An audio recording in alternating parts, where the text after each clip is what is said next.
Assalamualaikum warahmatullahi wabarakatuh. Alhamdulillah wassalatu wassalamu ala rasulillah wa ala alihi wa sobihi wa mawalah. Amma ba'du. Jumpa kembali bersama Kiro Channel. Rupanya Saifuddin Ibrahim sang buronan penista agama yang kabur ke Amerika, belum berhenti melakukan penistaan terhadap Islam. Malah semakin menjadi-jadi, karena dia merasa ada yang mendukung bahkan membiayai di balik apa yang dilakukannya di YouTube Saifuddin Ibrahim.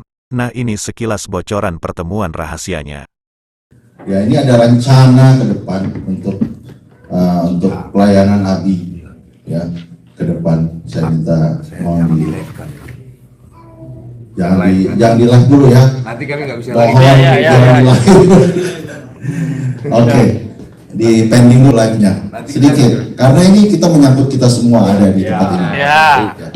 Biarkan dia berperang di luar sana, tapi kita backup dia. Jadi saya usulkan ini, kita buat gereja ini, gereja Islam ya apa itu, kita cari dana dia buat studionya, buat apa, itu bagian kita, tapi kita jangan nongol.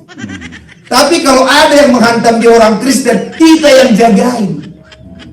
Kalau kita sepakat, Bapak ini jadi pendeta di YouTube itu, dan kebutuhannya kita backup. Kebutuhan keuangan, kebutuhan tempat, kebutuhan kita backup, kita cari kemana-mana. Dan kalau ada yang hantam Bapak ini, kita lindungi dia. Nah, dengan dukungan itu, si Udin ini semakin merajalela membuat tuduhan-tuduhan ngawur terhadap Islam. Di video ini si Udin memelintir terjemahan hadis lalu menuduh Nabi Muhammad menyetubuhi mayat. Di kalangan muslim saya yakin gak ada yang percaya dengan apapun yang dituduhkan si Udin. Akan tetapi di kalangan saudara kita non-muslim, ini menjadi salah satu penghalang datangnya hidayah buat mereka. Maka dari itu, kita berupaya mengkonter tuduhan ini dan meluruskannya. Baiklah, mari kita simak dulu tuduhan Udin di video ini. Pendeta Saifuddin Ibrahim, jumpa lagi dengan saudara semua. Ini tentang nekrofilia. Seorang Arab zaman itu. Tapi karena ini ada dasarnya, yaitu athar, bekas ataupun hadis yang diceritakan kembali. Tentu saja saya tidak akan banyak bercerita asal-usul hadis ini. Tidak banyak saya ceritakan. Nabi Muhammad itu menyetubuhi mayat Fatimah, ibunda dari menantunya. Menantu Muhammad ini namanya Ali bin Abi Thalib. Itu disebut nekrofilia. Ini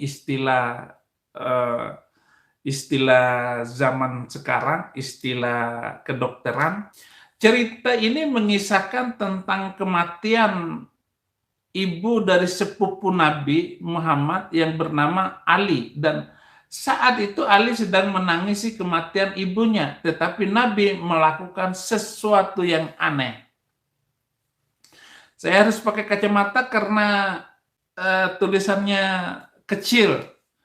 Lama matat Fatimatu ummu Ali halama Rasulullah sallallahu alaihi wasallam qamisahu wa albasaha iyahu wa taja'a fi qabriha falamma sawwa 'alaiha at-turabu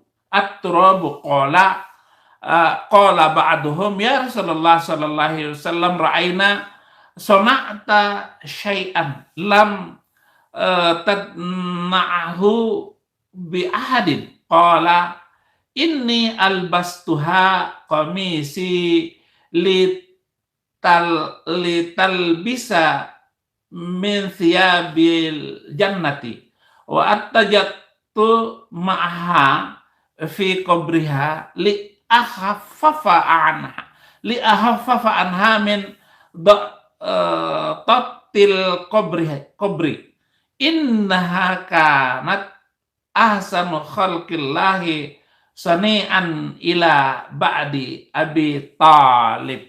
Nah, itu Arabnya, biar saya nggak salah.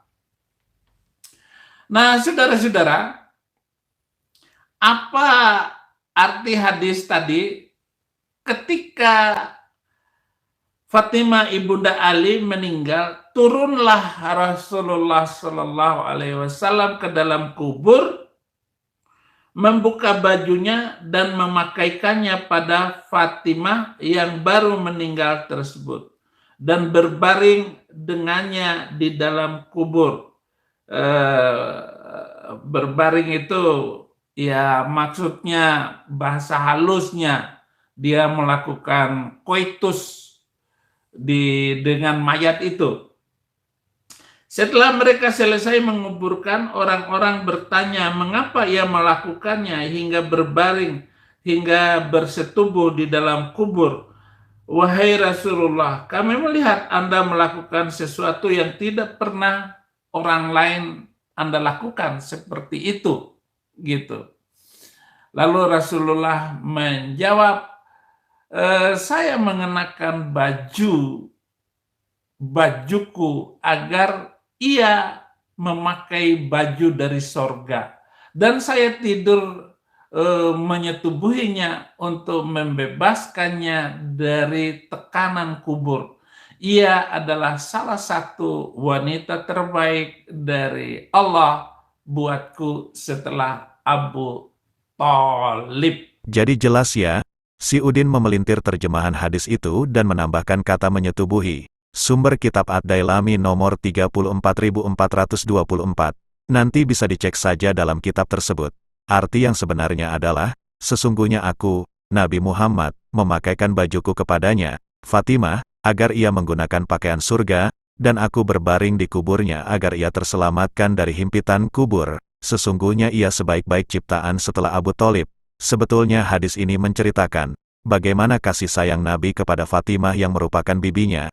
Ia telah banyak berjasa membantu perjuangan Nabi Muhammad SAW di saat suka maupun duka. Ketika terjadi pembaikotan terhadap Nabi dan para pengikutnya, beliau juga ikut membersamai Nabi, bersama-sama menderita selama 3 tahun akibat pemboikotan itu.